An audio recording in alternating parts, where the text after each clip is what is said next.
In October 2018, a brand new Boeing 737 MAX plunged into the Java Sea just 13 minutes after takeoff. 5 months later, another 737 MAX fell out of the sky in Ethiopia. 346 people were dead. 2 modern aircraft. 2 nearly identical crashes.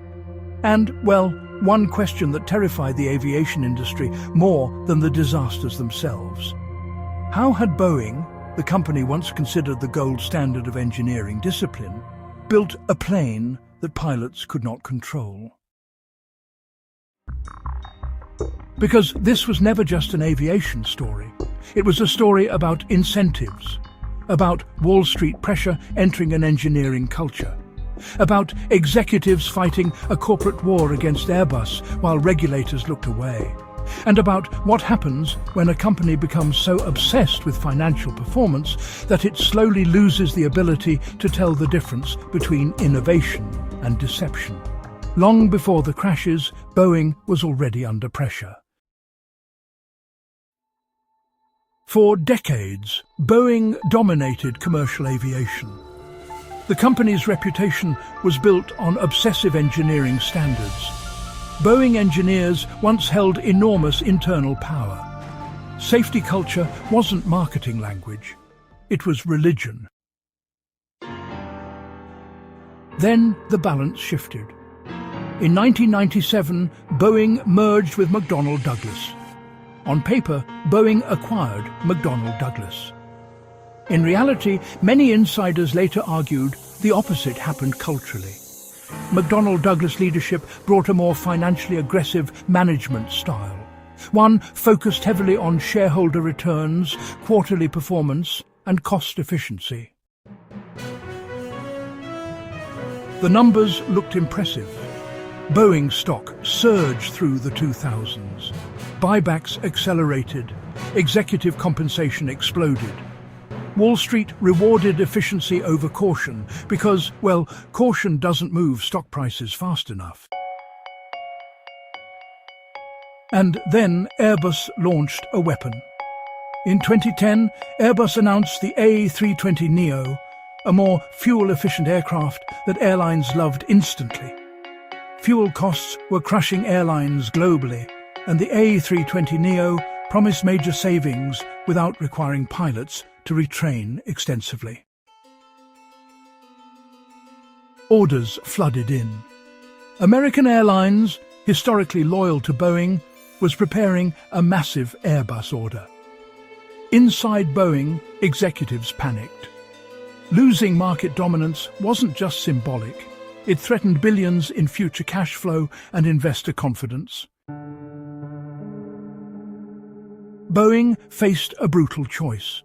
They could design an entirely new aircraft, which would take close to a decade and cost tens of billions. Or they could rapidly modify the aging 737 platform to compete immediately. In the end, they chose speed. The decision created one of the most important hidden problems in aviation history. The original 737 design dated back to the 1960s. It sat lower to the ground than modern aircraft, which became a major issue when Boeing installed larger, more fuel-efficient engines onto the 737 MAX. The engines had to be positioned differently on the wing. That subtle engineering change, well, it altered the aircraft's aerodynamics. Under certain conditions, the nose of the plane could tilt upward too aggressively, increasing the risk of a stall. A new aircraft design could have addressed this structurally, but Boeing couldn't afford delay. Not strategically, not financially, not psychologically. So instead of redesigning the plane entirely, Boeing designed software to hide the problem. That software became MCAS, the Maneuvering Characteristics Augmentation System. MCAS automatically pushed the nose downward if the system detected the aircraft climbing too steeply. On paper, it sounded, elegant. In reality, it became catastrophic. Because MCAS relied heavily on data from a single sensor. If that sensor malfunctioned, MCAS could force the aircraft downward repeatedly, even when pilots desperately tried pulling the plane upward. Worse still, many pilots barely knew the system existed. Why? Because Boeing's entire sales strategy depended on convincing airlines that pilots would not require expensive simulator training to transition from older 737 models to the MAX. Simulator training meant more airline costs, more friction, more competitive advantage for Airbus. Internal messages later revealed Boeing employees mocking regulators and joking about certification processes. One employee described the aircraft as being, well, designed by clowns. The deeper problem wasn't just one bad decision. It was, really, a system rewarding dangerous incentives at every level. Executives wanted rapid certification. Airlines wanted lower costs. Regulators wanted efficiency. Investors wanted growth. And engineers raising concerns increasingly operated inside a culture where delay itself became the enemy. Then came Lion Air Flight 610. Pilots fought the aircraft for control as MCAS repeatedly forced the nose downward. The plane hit the ocean at high speed. All 189 people on board died. Even after the crash, Boeing resisted grounding the MAX. That decision revealed just how deeply financial logic had overtaken crisis logic. Grounding the aircraft would destroy market confidence. It would trigger lawsuits, delivery delays, and massive shareholder panic. Boeing publicly defended the aircraft while privately scrambling for fixes. Then, Ethiopian Airlines Flight 302 crashed. This time, the similarities were impossible to ignore. Global regulators moved aggressively. China grounded the MAX before the United States did. Eventually, aviation authorities around the world shut the aircraft down. Except the Federal Aviation Administration initially resisted. That hesitation became one of the biggest scandals of all. Investigations later revealed how much certification authority Boeing itself had been allowed to control. Regulators had effectively delegated portions of safety oversight back to the company being regulated. The system designed to prevent catastrophe had partially merged with the corporation it was supposed to monitor. The financial damage became historic. Boeing lost over $60 billion in market value. Production stopped. Airlines demanded compensation. Families filed lawsuits globally. Executives faced congressional hearings that looked less like business testimony and more like public interrogations. Then, another revelation made the story worse.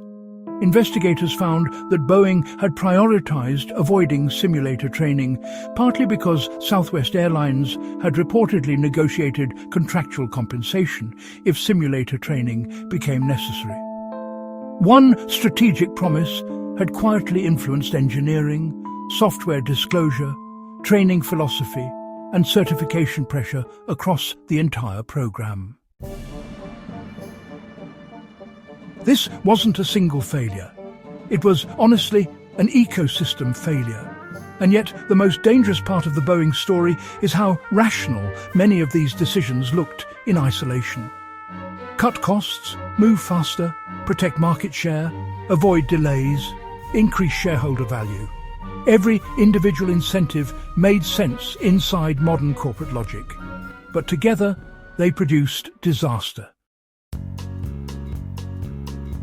That is really what makes the 737 MAX story so unsettling. Because the collapse did not come from obvious villains twirling moustaches in boardrooms. It came from intelligent people optimizing for the wrong metrics for too long. Boeing eventually redesigned MCAS, strengthened pilot training requirements, and returned the MAX to service. The company survived. Most empires do. But its reputation never fully recovered.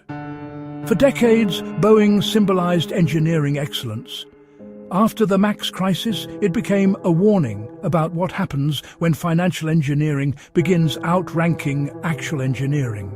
And, that lesson extends far beyond aviation.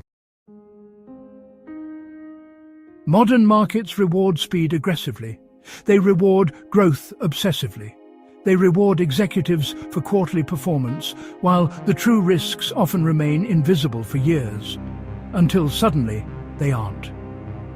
The terrifying reality is that most corporate collapses don't begin with fraud. They begin with compromise. Small compromises repeated long enough eventually become culture. And culture, more than strategy, determines whether institutions survive pressure or collapse beneath it. The 737 MAX disaster wasn't simply a plane crash. It was a collision between Wall Street incentives and physical reality. And physical reality always wins. Subscribe to Money Cartel, because the people who understand power are usually the ones who recognize its failures before everyone else does.